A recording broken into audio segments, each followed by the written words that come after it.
Buenas tardes a todos. Gracias por continuar en el Women Economic Forum de Expansión. Agradezco mucho a Ernesto Ramírez y a todo el equipo del foro que me hayan invitado, porque lo que más me gusta de este foro es la exactitud y lo puntillosos que son con los temas, para evitar que hagamos retórica y que llenemos de eufemismo el discurso que nos compete. Y la verdad me siento muy honrada, buenas tardes a todos, me siento muy honrada de poder entrevistar esta tarde a la maestra Mónica Soto Fregoso. Maestra, ¿cómo está? Buenas tardes. Pues es una mujer muy joven, pero es magistrada de la Sala Superior del Tribunal Electoral del Poder Judicial de la Federación, nacida en Baja California Sur, nacida en Ciudad Constitución, me contaba, estudió la primaria en Ciudad Constitución, la secundaria en La Paz, la carrera en Jalisco, y es una pionera en temas que tienen que ver con justicia y con paridad política. Así que pues vamos a empezar, porque por primera vez en el mundo se han… ¿Cómo se terminó? ¿Anulado? ¿Tienes un… Anulado. Anulado. Se anularon elecciones por violencia política de género. Y primero quiero preguntarle, magistrada, ¿qué es la violencia política de género? Pues muchas gracias, me siento muy honrada de poder estar el día de hoy aquí compartiendo con ustedes. Gracias por haber decidido también quedarse en este espacio para tratar este tema importante para la sociedad en sí misma. Antes de responder, Carla Iberia, muchísimas gracias también a ti, me encanta, soy tu fan, realmente, y mujeres en el periodismo necesitamos aliadas, y tú eres, por supuesto, una de ellas. Gracias para hacer posible. Agradezco y reconozco de verdad lo que es este proyecto impresionante a nivel mundial, liderado por Arvind Arora, y bueno, aquí en México también, y tuve el honor de saludar hace un momento a Michelle Ferrari y a Carlos Herrero. Muchísimas gracias por la organización y la consideración. ¿Qué es violencia política por razón de género? Y déjame te digo, me han pedido mucho que hable en términos ciudadanos, porque el público al que hoy tengo el honor de platicar, con el que me quiero comunicar, pues no es una reunión de especialistas en derecho electoral, sino es pues representantes de la sociedad y empresarias, particularmente académicas, en fin, y a eso creo que es importante que tenemos que llegar.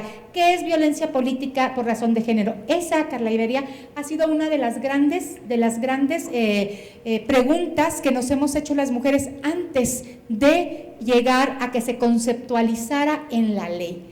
Te decían, oye, me están violentando, yo siento que algo está pasando, ¿qué es? No sabíamos que era violencia política hacia las mujeres, y es todo acto, omisión, todo invisibilización, discriminación que recibimos las mujeres por el hecho de ser mujeres, y se da en todos los ámbitos, en el empresarial, en el hogar, en la política, en la calle, en todos, las estudiantes, en los medios de comunicación. Violencia es todo lo que nos afecta, nos denigra, nos invisibiliza. Entonces, no sabíamos que eso que nos pasaba, muchas veces lo que sentíamos era violencia hacia las mujeres. Y permíteme, Carla, que te diga, por razón de género.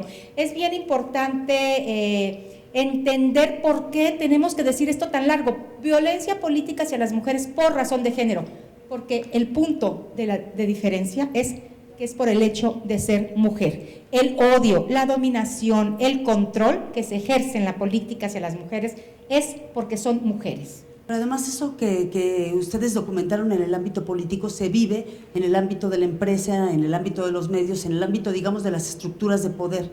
Y estamos hablando, por ejemplo, de que las candidaturas sean negadas a los perfiles más cualificados, que probablemente sea el de una mujer, que ya que tienes la candidatura te nieguen el presupuesto, que ya que eres candidata te impongan la visión del cacique político local. En fin, ¿qué cosas ha documentado, magistrada? Pues mira, en la historia de la lucha de las mujeres en política y en lo público, quisiera también ampliar un poco para que quienes están aquí se puedan sentir incluidas. Es largo el camino y lamentablemente sigue siendo igual de empedrado. Hemos avanzado muchísimo, pero para votar, hace 68 años se reconoció a las mujeres en México, se nos reconoció el derecho para votar y ser votadas. Mi mamá, o sea, cuando nació mi mamá, todavía las mujeres no tenían derecho a votar. Mi mamá tiene 74 años, yo la veo muy joven y digo, la historia de la desigualdad estructural y legislativa y en política en México está aquí, está viva, ¿no?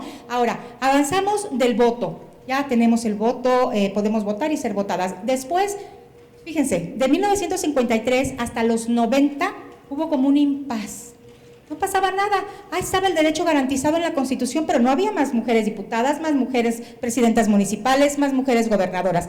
De los 90 a la época de hoy, de verdad ha sido pasos agigantados en los cambios que han venido sin parar. Hoy tenemos paridad en todo, hoy tenemos legislado la violencia política hacia las mujeres, hoy hemos logrado que haya un 50% en la Cámara de Diputadas y de Diputados. Hoy logramos que hay 6 gobernadoras que resultaron de un solo proceso electoral. ¿Por qué? Porque hubo una ley que ya se legisló al respecto, porque hubo acciones afirmativas de los organismos electorales y porque hubo una sentencia que dijo las mujeres tienen que acceder a ese cargo. En toda la historia de México, antes del proceso pasado electoral, ¿saben? Había habido solo 7 mujeres gobernadoras. Cuando ya entramos las autoridades, las instituciones, el ámbito legislativo en legislar, el INE en tomar acciones administrativas y acuerdos y el tribunal en juzgar con perspectiva de género, logramos casi empatar el número de mujeres que llegaron a las gubernaturas. Me gustaría que nos platicara el intríngulis de las discusiones al interior del Tribunal Electoral del Poder Judicial de la Federación en la nulidad de 2 elecciones, la de Iliatenco Guerrero y la de Atlautla en el Estado de México. ¿Por qué razón se anularon esas elecciones, pero con detalle? ¿Y qué pasaba con los magistrados cuando debatían si tenía que anularse o no? Fíjate que en este caso era tan, permítanme decirlo, tan burdo, tan clara la violencia y los hechos que se habían dado, que fue muy fácil encontrar la suma de los votos de mis compañeros, de mis pares en la Sala Superior. Integramos la Sala Superior del Tribunal Electoral, que es la máxima instancia en el país. Resolvemos los temas electorales hasta el final, ¿no? Ya cuando pasó por la etapa estatal, por la regional y nosotros a nivel nacional tenemos competencia en todo el país. Entonces, cuando llegan los asuntos a nuestra mesa, a nuestro pleno, pues vienen de toda una cadena impugnativa que le llamamos. Impugnaron las mujeres en el municipio, en el estado, en las salas regionales, hasta llegar. Es un largo camino que tienen las mujeres y no siempre tienen quien las guíe y quien les pague pues toda su defensa, ¿no? Oiga, a ver, antes de llegar al tema Atlautla y al tema Iliatenco, ¿cuántas impugnaciones hubo en las primeras instancias? Tenemos, a nosotros, te puedo decir el dato que tuvimos en el proceso electoral pasado, que fue, ya saben, a nivel federal y algunos estados de la República, donde hubo gubernaturas, entre otros. Tuvimos poco más de 300 impugnaciones que tenían que ver con la lucha por la paridad y 1,112 que tenían que ver con una denuncia por violencia hacia las mujeres. ¿De qué iba a qué ida? Por ejemplo, esas más de 1,000 denuncias en la elección pasada. Bueno, ahí está el quid. No todas se les da la razón. No porque impugna a una mujer quiere decir que ya la sentencia le va a favorecer. Hay mucho ahí sí todavía por hacer. Primero es identificar, por supuesto, el tema. Y aquí muchas veces me dicen, Mónica, ya estás exagerando. Ya fue mucho, ¿qué más quieren? Tienen paridad, ya tienen lo de la violencia, ahora pues necesitamos los espacios, los hombres que ya nos están quitando, porque el tema de paridad pues es 50-50, pero tenemos sentencias en donde decimos que la paridad numérica con límite solo es para los hombres. Puede haber más mujeres que pasen del 50%, ¿sí? Entonces me dice, oye, ya fue demasiado, ya bájenle. Cuando ves las cifras de las mujeres asesinadas, y no digo las de la calle porque no me toca ahorita hablar de ello, asesinadas porque quieren ejercer sus derechos político-electorales, como vimos en el proceso electoral a una candidata en pleno acto político, en pleno mitin, llegan y le dan palazo, la ejecutan. Entonces, exagerada es una posición de cuando hay duda, maximizar el derecho a las mujeres. Exagerado es la violencia que además tienen que resistir, ¿sí? Todavía hoy las mujeres que quieren participar en política tienen que ser valientes. ¿Cómo? No solo libres y decididas o empoderadas, no, tienen que ser valientes, porque, y tiene que ver con estos dos casos, las mujeres son amenazadas de muerte. Ellas, sus hijos, sus hijas, sus esposos, su familia, sus equipos de trabajo, tienen que huir el día de la elección. Muchas no están en la comunidad. ¿Por qué? Porque están amenazadas de muerte, les queman su casa. Testimonios tenemos de mujeres que han sido expuestas en la plaza pública, desnudadas, macheteadas, linchadas. ¿Por qué? Porque quieren participar en política y no solo quieren incidir, quieren decidir. Entonces, hoy todavía tienes que ser valiente para eso y arriesgar tu vida. Entonces, perdón, ¿cuál fue el argumento dentro de la sala cuando le decían es que esta es una exageración? ¿Cuál era, digamos, el argumento más fuerte contra el que usted tuvo que pelear, digamos, para defender la nulidad de estas elecciones?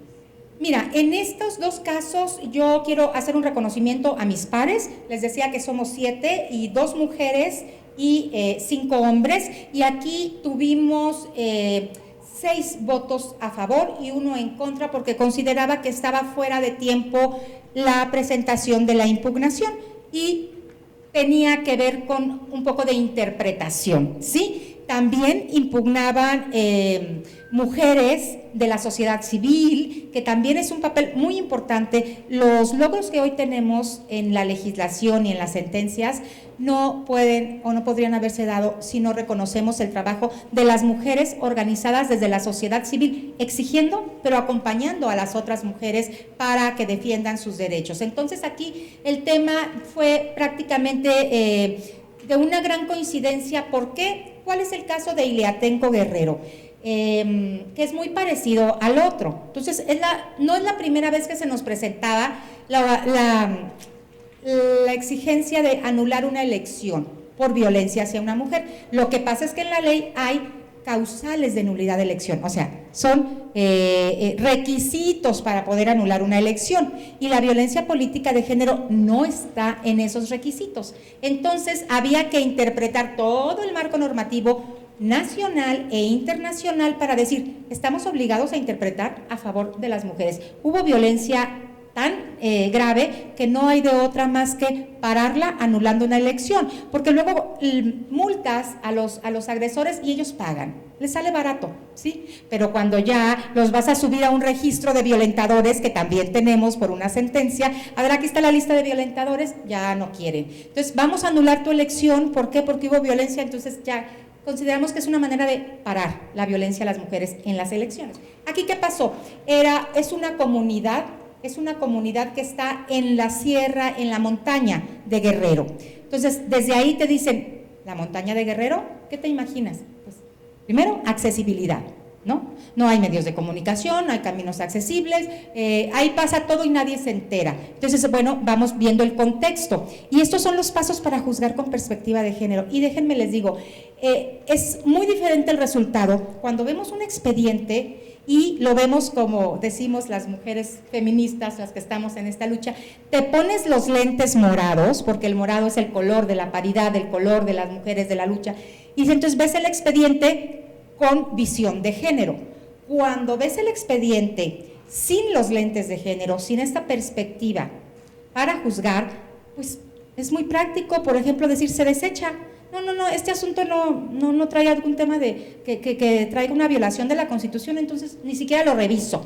Deja ahí. Entonces, aquí es muy importante ver el contexto, y estos son como este método para juzgar. ¿Cuáles son los pasos para juzgar con perspectiva de género? Que no quiere decir que al final siempre les des la razón, pero sí que haces un análisis. Hay unas categorías que se llaman categorías sospechosas. Entonces, llega el expediente a mi escritorio, me lo turnan y digo, están denunciando violencia política. ¿Qué tengo que hacer? ¿Dónde se dio?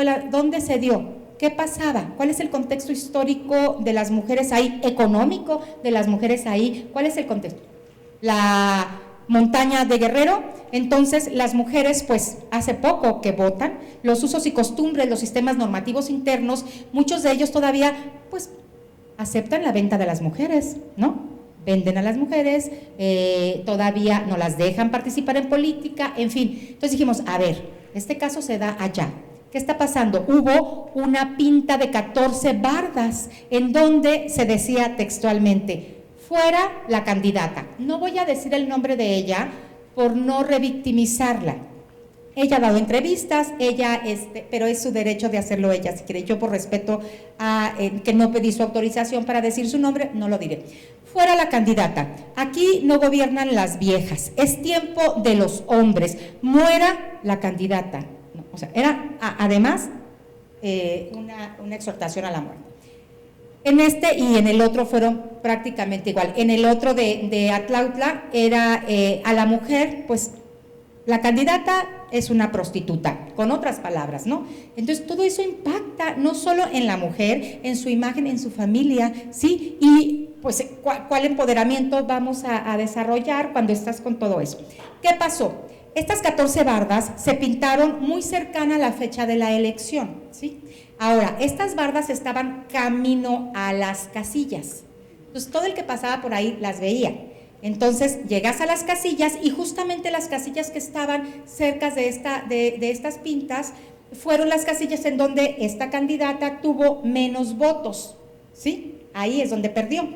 Entonces la diferencia de votación entre el primero y el segundo lugar era de 53 votos. Para la nulidad de la elección pues entra en ese margen para analizar si puede haber nulidad o no, pero les digo, la violencia no está en la ley. Yo no dudo que ahora se vaya a legislar al respecto. Entonces, ¿qué dijimos? ¿Impactó? Sí, porque consideramos que además de estos evidentes mensajes que eran en contra de las mujeres no gobiernan, fuera las viejas, es tiempo de los hombres, bueno, ok. El poco margen de diferencia entre primero y segundo lugar y el poco tiempo que había para la elección, el tribunal consideró que sí había habido un impacto negativo en la votación y que era una manera de poner alto a la violencia y anulamos la elección. ¿Y qué pasa cuando se anula la elección? ¿Se repuso la elección y esa candidata es ahora presidenta municipal? No, esa candidata ganó, yo creo que no ganó la elección, pero ganó y nos hizo ganar mucho a las mujeres porque primero visibilizó la violencia, ¿sí? Se opuso a ella, ¿sí? Y además fue una buena práctica porque además ya se replicó en otra situación semejante en donde otra mujer decidió también hacer lo mismo, pedir la nulidad de elección por violencia política y ya fueron dos. No puedo alegrarme de que tengamos dos sentencias que por violencia política hayamos anulado la elección, pero sí me puedo sentir satisfecha de que estamos haciendo un trabajo comprometido desde nuestra competencia para darle acceso a las mujeres a la justicia, ¿sí? Para decir, sí, te vamos a escuchar, sí vamos a analizar tu caso desde esta perspectiva de que eres mujer, que eres indígena, que eres pobre, que eres discapacitada, que perteneces a una comunidad afro, que también son todavía más discriminadas. Estas son las categorías sospechosas que tenemos que advertir cuando nos llega un caso para ver si lo revisamos con esta perspectiva de género. Oiga, magistrada, pero voy a hacer otra pregunta. En las categorías no sospechosas, es decir, cuando estamos hablando de congresos locales en capitales del país, digamos entre pares con igual formación académica, con igual formación política, ¿dónde cree usted que están las principales disparidades políticas en México? Pues están ahí donde siempre, ¿sí? En esa obsesión de dominar de los hombres a las mujeres, en el control que es el poder político, el poder económico, el poder sexual, en todo, ¿no? Es la cultura patriarcal, en donde las mismas mujeres muchas veces hemos asumido como normal. Y yo de verdad creo que algo más grave que la violencia en sí misma es normalizarla, porque además ya no la advertimos como violencia. ¿Crees que mereces que te peguen? ¿Crees que mereces que te ignoren? ¿Crees que mereces que no te escuchen? ¿Crees que mereces todo? Y no es así. Entonces, no podemos normalizar la violencia. En los municipios, a ver, hemos avanzado a nivel federal, hay paridad total, 50 mujeres, 50% mujeres, 50% hombres en la Cámara de Diputadas y de Diputados. En el Senado también tenemos la paridad, por muy poquito, dos puntos nada más menos mujeres. Pero en los congresos locales ya logramos avanzar también a congresos paritarios donde hay más mujeres que hombres. ¿Qué pasa en los municipios? Saben que retrocedimos 2 puntos de mujeres presidentas municipales en ayuntamientos, bajó el nivel. Son las más pobres, son las más violentadas, son las más, pues, denigradas también, ¿no? Entonces, digamos, tendríamos que introducir otra posición, digamos, otra discusión sobre lo que es el federalismo en términos de género. Pues me parece muy interesante esto que estás diciendo. De entrada yo me declaro, siempre me he declarado en mis 2 brazos, que uno es la igualdad plena y mi otro brazo en lo público, en mi función pública es el federalismo. Yo vengo nací en una entidad federativa y entiendo lo que es las decisiones cuando fueron centralizadas en mi estado, en fin, yo vivo y busco vivir el federalismo. Ahí las mujeres tienen, por supuesto, que hacer un trabajo que legitime esa presencia en su comunidad. Y el ámbito municipal, de verdad, también en el ámbito económico, requiere que lo volteemos a ver. Necesitamos mujeres que tengan más capacidad económica para ser más libres y también para disminuir la violencia. Tener autonomía económica te hace, por supuesto, una barrera hacia la violencia. Estamos en el Women Economic Forum de expansión, por si ustedes se están conectando en este momento, y tengo el privilegio de entrevistar a la maestra Mónica Soto Fregoso, magistrada de la Sala Superior del Tribunal Electoral del Poder Judicial de la Federación, pero además especialista en Derecho Electoral, en Justicia Electoral, en Estudios de Género. Nos quedan 2 minutos y tengo que hacerle 2 preguntas. ¿Qué hacemos las mujeres como sujetos políticos si no pertenecemos a una fuerza política? Bueno, está primero tu derecho a pertenecer a una fuerza política, si no, está la vía, por supuesto, de las candidaturas independientes, y además puedes, y está la posibilidad de ejercer tu fuerza política en la sociedad. Ahorita está la marcha, está allá, muchas mujeres representándonos en una marcha en donde, y qué bueno que estemos unas aquí y que estemos otras allá. Ahí está el poder de las mujeres, y de verdad recordemos, somos invisibles y juntas somos invencibles. Parece un eslogan nada más, pero de verdad tiene una gran fuerza cuando las mujeres decidimos unirnos para ponerle un alto a la violencia y para decir, mis derechos los ejerzo yo, como quiero, cuando quiero, y no me va a decir nadie si es mi momento o si no es mi momento, ¿sí? Estaba platicando con Abogadas MX, ojalá que las conozcan, son un grupo de abogadas muy jóvenes que promueven, digamos, la formación, la capacitación en tema de derecho para mujeres abogadas en el ámbito público y privado, y hablábamos de si el derecho tendría así una perspectiva, no perspectiva de género, sino cuando el derecho es aplicado y debatido por una mujer, si tiene más o menos alcance. Pues depende de la mujer, porque tener cuerpo de mujer no significa tener conciencia de género.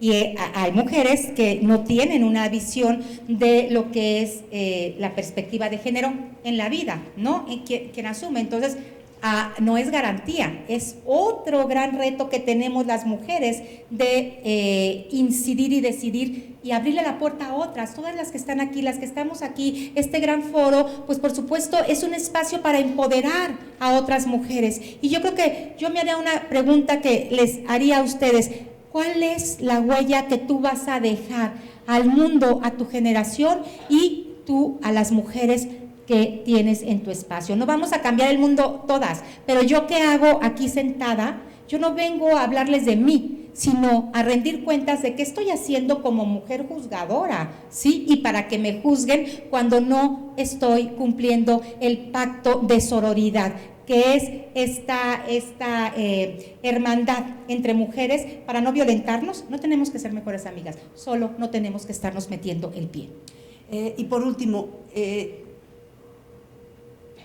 estamos formadas, digamos, hay espacios para hablar, hay espacios para protestar, pero no hay espacios en los que la mayoría no opinamos por desconocimiento. ¿Qué le debemos las mujeres de México a la política electoral, a la política de partidos? Y denos un consejo a las que somos votantes y a las que quieren ejercer cargos públicos y a la política. Carla, yo creo que no somos más desconocedoras las mujeres de los temas públicos que los hombres, ¿eh?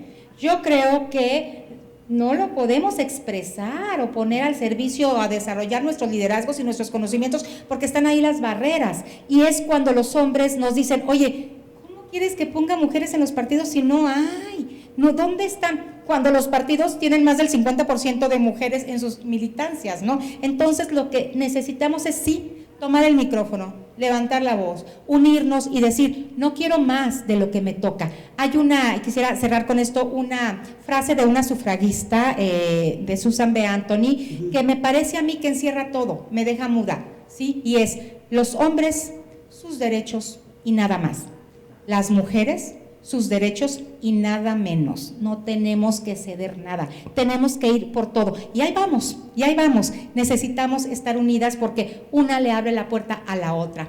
Hoy, de verdad, nuestra huella tiene que ser tener ya trabajo en la generación del reemplazo. ¿Quién va a venir a ocupar nuestros lugares? ¿Qué estamos haciendo para construir esa generación de la igualdad? ¿Qué es lo que esperamos? Mujeres y hombres, ¿no? Están los jóvenes, están los niños, que ya vienen también con otra visión de lo que es un mundo más igualitario. La violencia hacia las mujeres se da en todos los ámbitos. Hoy tenemos la guerra con Rusia y Ucrania. ¿Y saben qué es el primer instrumento de la guerra? Es llegar y violar a las mujeres y a las niñas. Esa es la primera manera de someter y de ganar. No puede ser y no podemos estar en silencio.